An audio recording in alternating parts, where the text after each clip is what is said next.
In this episode of the Boost Numbers podcast, we'll be talking with Gary Levitt, co-founder of Future Moments. Let's hear from Gary how the intersection of AI, smartphones, and musical creativity intersect to enable recording tools not possible until today. Enjoy. I'd like to welcome Gary Levitt to an episode of the Boost Numbers podcast. Gary has a great background. I am really looking forward to talking to you today. You did mention the guitars in the background, so I want to hear about the band. I want to hear about the music apps, all the fun stuff. I talk to a lot of B2B kind of salespeople, and they tend to make kind of business systems. So it's highly innovative, but it's really cool to have kind of a music bent personally. So I'm excited to hear a little bit about that and how that's the same or different as other folks. You have a great background. You've done podcasting. You're doing some public speaking now, as well as, I don't know, you have a dozen or so apps maybe on the App Store. Yeah, I'd say so. That you've created. So super diverse background. And that's the little bit that I've been able to research and learn. I'd love to hear maybe kind of your version of what you're doing today and a little history of kind of those two or three threads to get us started. Sure. Well, I'll start with today. Today, I'm having a coffee and Good start. working, doing some stuff with my company, Future Moments, where, like you said, we have about a dozen apps that are all on the Play Store and the App Store that are geared towards making content creation easier and your production so much better. So I come from a musical background, like you said, and I was an audio engineer for a lot of years. And then I just had the idea of creating apps to use my audio expertise. And it kind of just branched out from there. Since 2015, we launched our first app called Mic Swap, which was the first mic modeler and recorder on the App Store. So since then, we've just kind of been making more and more apps that are geared towards content creation, whether you're a podcaster, musician, filmmaker, hobbyist. We have an app that'll make your life easier and your production so much better. Yeah, that's great. It's, to me, it was a little bit of a new field when I learned more about what your company does. So maybe for the a little bit uneducated, I'll put you on the spot. A mic, I almost called it an emulator. It's not an emulator, modeler, I believe you said. What would that, like, for someone like me, what does that mean? Like, I just got a microphone for this podcast. Where would that app fit in? How would I use it? So it's really great, especially for podcasting and music, because you could use the Mic Swap app and record your voice and then easily swap through microphones to get different sounds, which is really handy for podcasting if you have several different people. So here's Mic Swap. You could just swipe through No kidding. different So, microphones, and each so microphone has its own sound.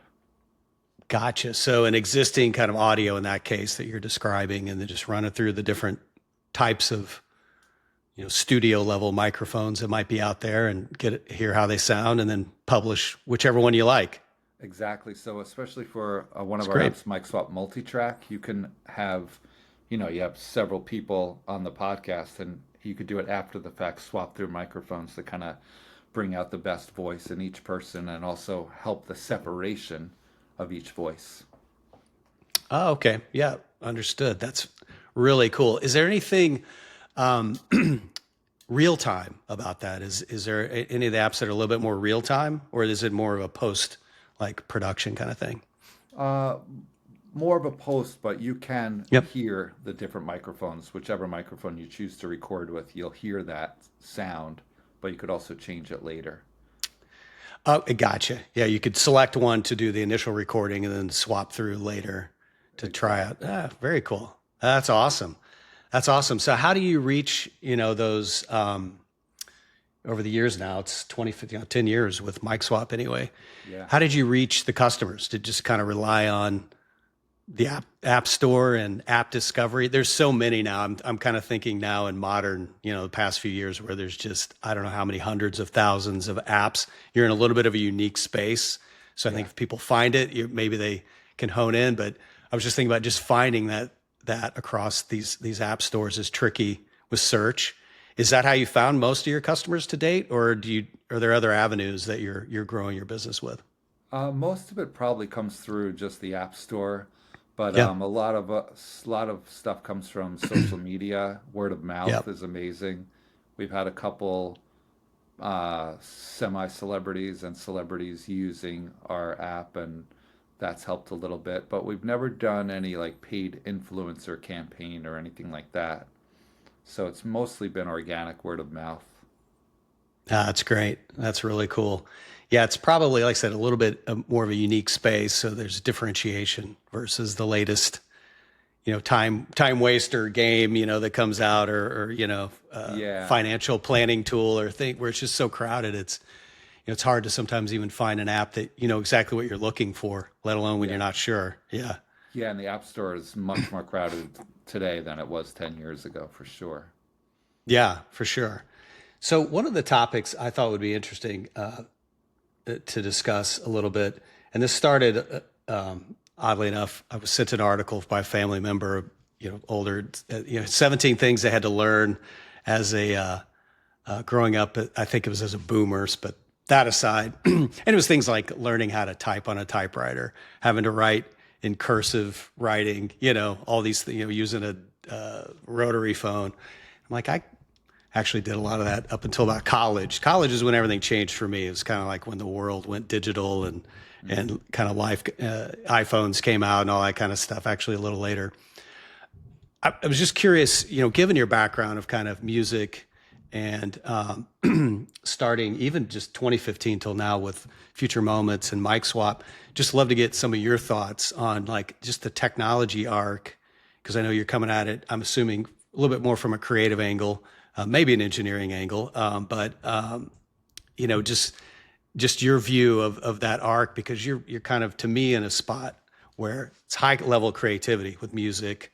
You're podcasting. I thought I saw stand up comedy, but I don't remember if that was I true. did. I did stand-up comedy for 6 years in New York City until the pandemic hit, and Oh kind of yeah, put a stop to that. and that's the epicenter. I'm out in the Los Angeles area, so those two cities are like, well, Chicago as well, but you don't do it unless you're ready to go do it in a town like that. You got to be ready. So Yeah. that's pretty cool.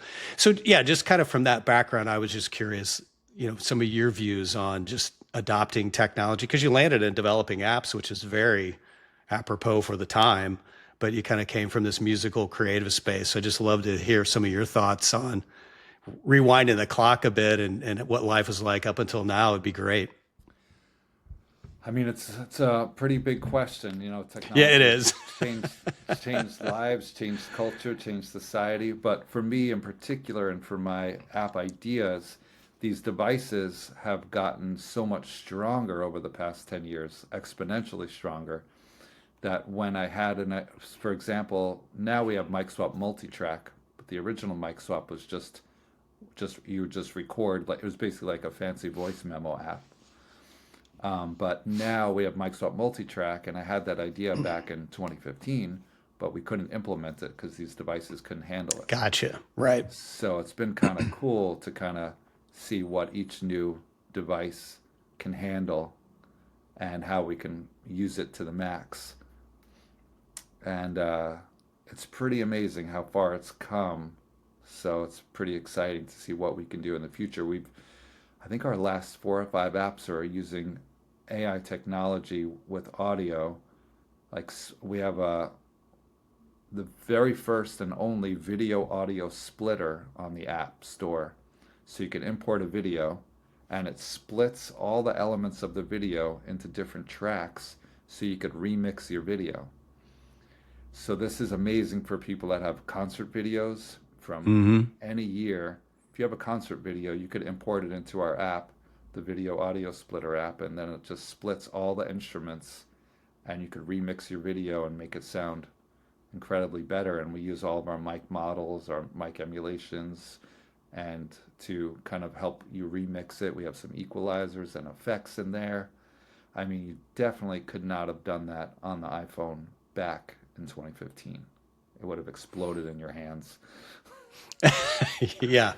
And to do it in 2015 or even prior, that's probably a very specialized set of, video production, audio production people, Yeah, I that it mean, would have taken to do what you described if we wanted to split or remix, quote unquote, it would been probably very expensive, time consuming, and maybe even limitations on how it could have been done Yeah, not compared even to, possible because you need the AI technology to kind of recognize what each instrument ah, is to be able to gotcha. separate them. So it's amazing. Like you import a audio or video into one of our apps and one of our latest apps, and you could have just the drums soloed, and the drums do not leak onto the other tracks. So you have the drums, guitar, the bass, keyboards, vocals, all completely separated. I was playing with it, and any song you import, it just splits it up. It's amazing. That is amazing. I'm still amazed by it. Right. It's You're our like, app. how's this? That's really cool. Now that's super powerful. For somebody that wants to, it's sort of that, just like a lot of other businesses and areas, kind of that, I'll call it the democratization of these tools. One, there's an enablement, as you pointed out, weren't even really able to do this before. So kind of that innovation side of the house, but then also put it in the hands of almost anyone, if you can get a hold of a new iPhone and has the capabilities in your apps, away Yeah, you go with the things you could never do before. It's never. I kind of mean, like, now yeah, kids are yeah, go ahead, sir. growing up. Kids are growing up now. There's doesn't have to be a final mix of anything. A song comes out and you could just import it into Mic Swap Remix, one of our apps, and then remix the song. That's amazing. Yeah, I've got a couple kids in there. It's always, oh, there's an app for that. You bring anything forward, there's got to be an app for Yeah, that. And they're incredibly productive, with that device in their hand because of, that's just what you do. You just grab the apps, and there's got to be a way to do this simply with some software. right. Like That's really cool. what's amazing to me is not going to be amazing to them because they're growing up with that. Like, of course, you can Yeah, split the song into several tracks. yeah, yeah, 100%. So switching gears just a little bit, I saw you had a partner when you started this. So what was the model? From what I read, it was, it sounded like you're kind of on the creative, I'll call it the creative side, and then your partner Wim was kind of the software engineer. Was it that kind of a bright line split, and you guys just made a perfect duo? Yeah, Are you still going Yeah, strong. It's me and Wim, and I got the best partner I could possibly ask for. We're both musicians, but he does all more of the technical coding. I don't do any coding, and we just work together like peas in a pod. yeah, that's a great combo. Find someone that really knows the technology.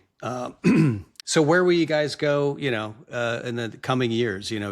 As you shared with the ability to split um, down to instruments and the tracks. I don't know. Did it open your eyes to you, both of you, perhaps, to like, wow, if we can do this now, backing up with your band experience and your background, do you sort of look at the whole thing and say, do 10 more ideas pop into your head, now that the technology enables different Yeah, paths? we have a lot of ideas on the table that we're working on, and we've been releasing a lot of apps in the past few months.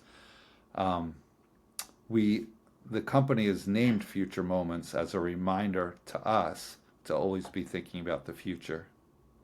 And that's always a reminder, future moments, what's going to be in the future. So we're developing apps not only for now, but for the future.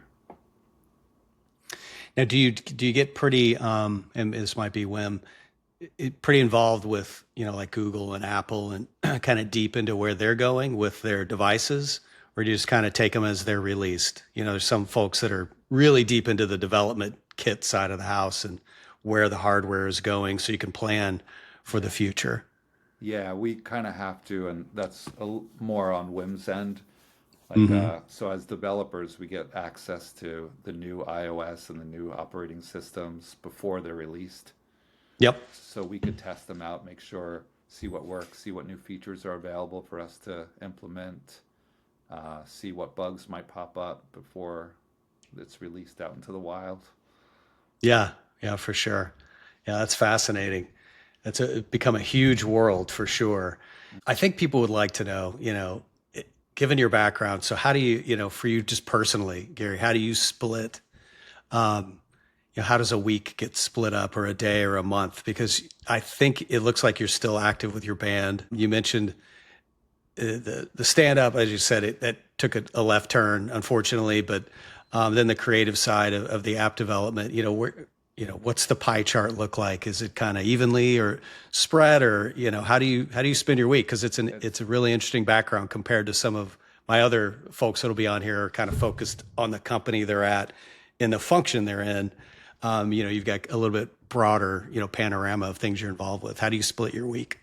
I mean, it's always a struggle. I feel like that's kind of a spiritual question. Is us we all looking for balance in life. Yeah, You yeah, know, yeah. I'm a parent as well, and that's very occupies a lot of time. So it's just in finding the right balance. I'm also a workaholic, and I love what I do. I love Mm, working on future moments, but I also know that making music and writing music and recording music makes me super happy. So I try to wrestle all these things into a happy balance, which is not as easy as it sounds to attain because sometimes I have to pull myself away from this office and go into my studio and just lock myself there. And as you know, as a parent, it could be very time consuming. And with the creative yeah. process, you need a lot of time. You need time to be bored. You need hours sometimes just to get anywhere creative. It's not like just stepping into the recording studio and I can start creating. It takes some time to find the muse and hope she comes in through the window. So that's kind Especially of the after just challenge. preparing, dinner for the family, or Yes, a class project is due in the morning. That's going to totally. take 5 hours to do. And you're like, you can't come off the heels of that and go, you know what, I'll just write a song or think up a new app. I've got Yeah. 12 minutes here before I need to go to bed. That's really interesting balance. So are there parallels on the creative side of it? Do you find when you mentioned kind of create some space, and I'm just gonna I'm gonna carve some time if it'll hold together, family allowing, um, and dive into the studio. Is it similar with app development? Would you put them in this same bucket, or is there a little bit of separation in maybe the music side, and then hey, which way does future moments need to go with our app development? I feel like the it's both different forms of creativity. Hmm. So sometimes new apps will come to me when I'm in the bathtub or driving or Yep. something, when my mind is not quite thinking about it. And sometimes it just happens similar to music. If I'm not feeling inspired, I'll start listening to music or listening to other music that might inspire me, kind of digging and looking for inspiration.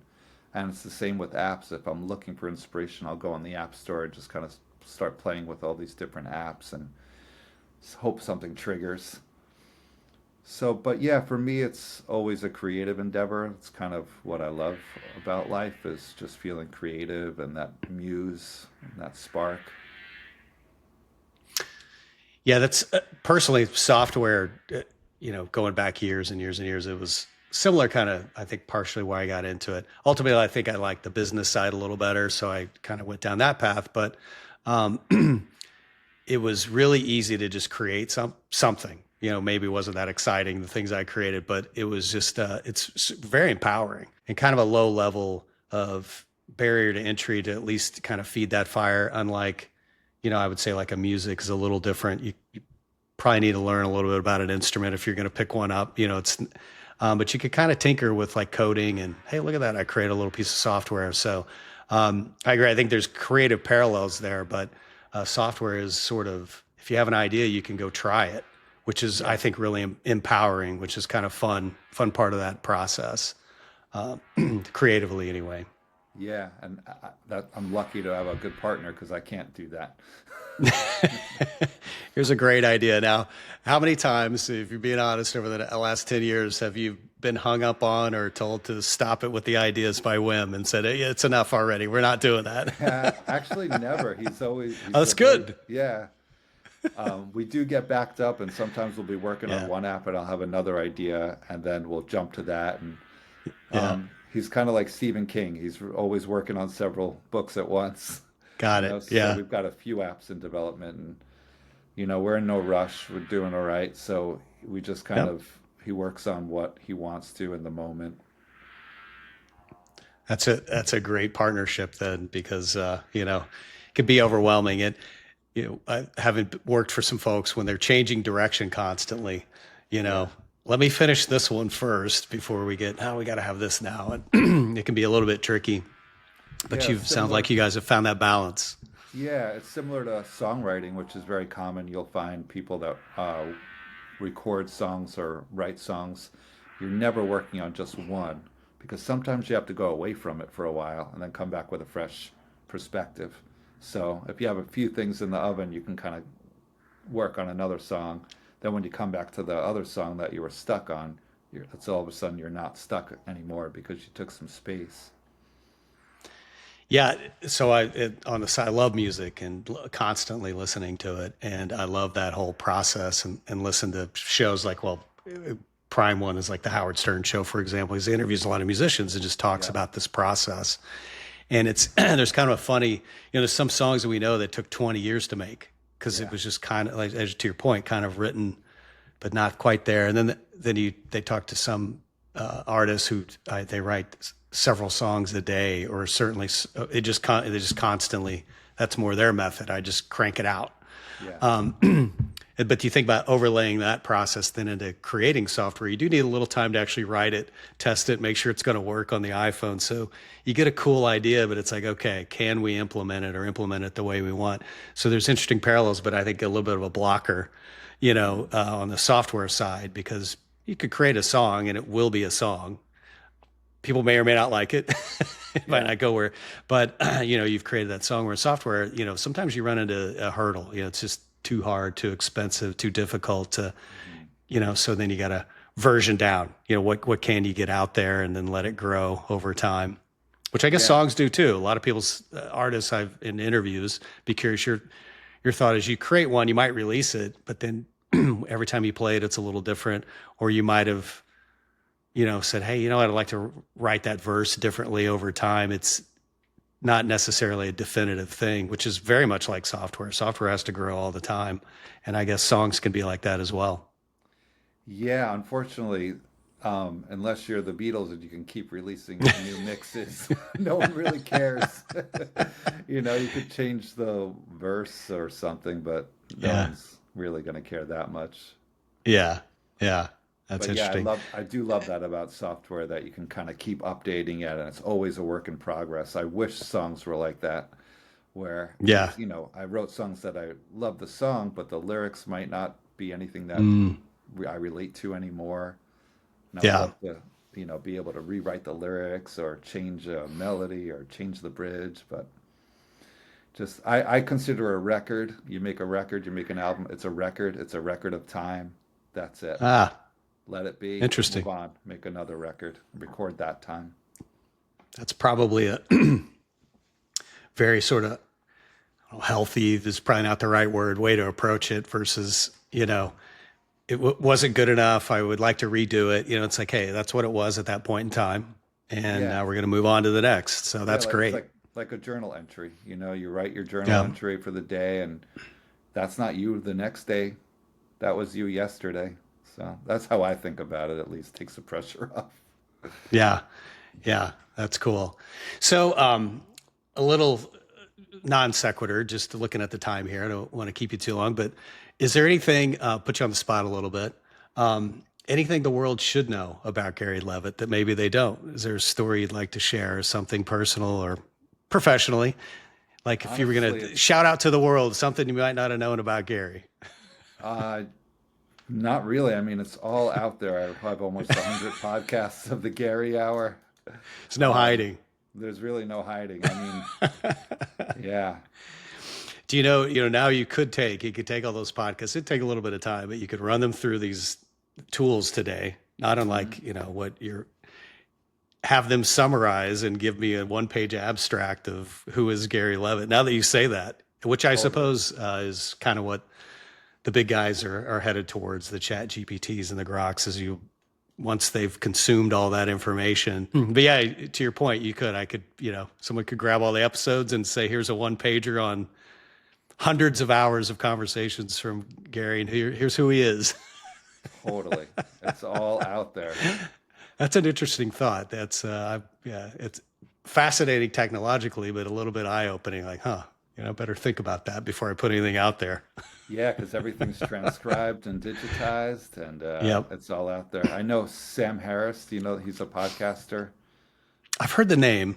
Sam Harris, he's a neuroscientist and he also has a Hmm. podcast, but he's working on an app like that since he's got so many podcasts and you transcribe everything. So if you want to know anything what Sam Harris is going to think about anything, there you can get your answer and probably in his own voice. It'll voice clone him too. Yeah. Yeah. I've heard this concept, kind of your AI twin, just Exactly. based on, yeah, interesting. Yeah. As long as it'll, do my work for me, clean the house. That's what I'm looking for. I think I'm more in the robot space. Well, I Actually get think some physical things done. that would be nice. Yes. And Howard Stern, especially. I don't know if there's anyone that's been more well recorded for as Yeah. long as Howard Stern. So you've got, I don't know, countless hours of him talking. You could easily clone his voice and kind of Yep. analyze his approach, even though it's evolved through the years. But maybe he can go on with the Howard Stern show long after he's gone. There was a few episodes not too long ago. They actually created a few AI segments, just Ah, playing with it where he's, yeah. and it was at times you wouldn't have known, and other times it got a little odd. But yeah, yeah, I'm sure someone's working on that. To be quite honest, for Totally. all these places. So it's super interesting. So kind of on that note of the future, what's as we kind of wrap up here, what's should we know about future moments like over the not too distant time frame here? What's coming, this year, next year? Should we be looking out for you somewhere and maybe new app releases? I saw you had an announcement not too long ago about a new release. Anything you'd like folks to know that's coming up in the not too distant future? I mean, we have a few apps coming out, and we just released two apps recently. Like I was talking about the AI audio stem splitter and the video stem splitter. Yep. I would just go to the App Store or the Play Store and search for Future Moments, and if you create any content, whether it's podcasts, music, videos, or you're just have videos on your phone that you want improved, we've got an app that'll do it instantly for you.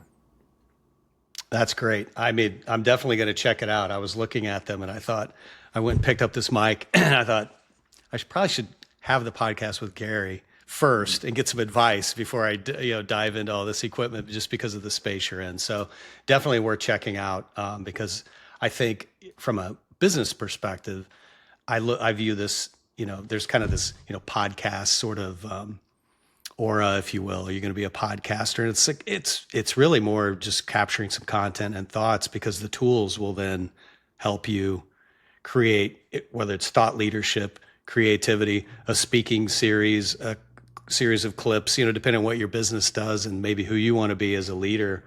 Um, the tools are all out there, so it not unlike what your apps are doing. It's like just get something created and let the apps help you get it to where you want it to go, which is really powerful Yeah. for musicians. And the same thing's happening in business. Just kind of get this stuff out there, and then use the tools to create the following things you need. So fascinating topic. It's really cool to hear about it in music. Yeah, Yeah, yeah, it's amazing technology and it's evolving real fast and it's exciting to work with. great. Well, Gary, thanks so much for joining. Gary Levitt with Future Moments. Check him out at future-moments.com. We'll certainly be posting about this so everyone can get to your links and find out where you're at. It sounds really powerful set of tools, and I love talking to you here today. Likewise, thanks so much for having me. You bet, Gary. Thanks. Cheers. Cheers.